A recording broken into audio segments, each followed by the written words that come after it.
on the west coast of Scotland, at a place called the Falls of Laura. 45 million tons of water from the Atlantic Ocean move in twice a day, and 6 hours later it pours out again. Apart from this being exciting for expert kayakers, it is also long called the intrigue of astronomers.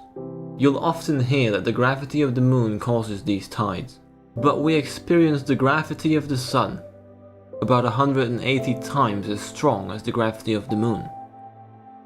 So why would the moon influence our tides and not the sun? The answer to this lies in the famous inverse square law, because the direct force of gravity does not matter. It is the difference of the forces from one part of the earth as opposed to the other, the differential force, that affects the tides. It is because one part experiences more pull, which tends to squeeze the water on earth to one side, causing a high tide.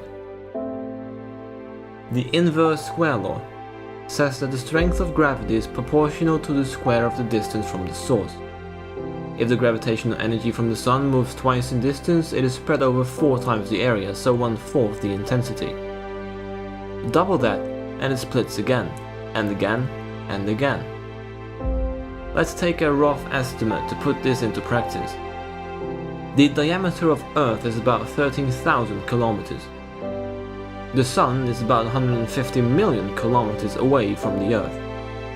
Therefore, the Sun influences one part of the Earth at 150 million kilometers and the other part of the Earth at 50 million and 13,000 kilometers away. If we say that 150 million kilometers is one distance, then this 13,000 kilometer difference only accounts for 0.09% to the next distance, and therefore the spread of gravity from the Sun. If we do the same for the Moon, which is about 400,000 kilometers away, the 13,000 kilometer difference makes up around 3.3% of the next distance. It is a lot stronger. Nevertheless, the Sun's gravity is immense.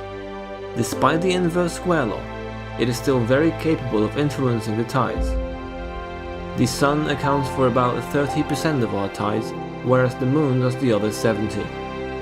Therefore, saying that the Moon creates the tides is not wrong, but it's important to remember that our favorite star certainly plays a role as well.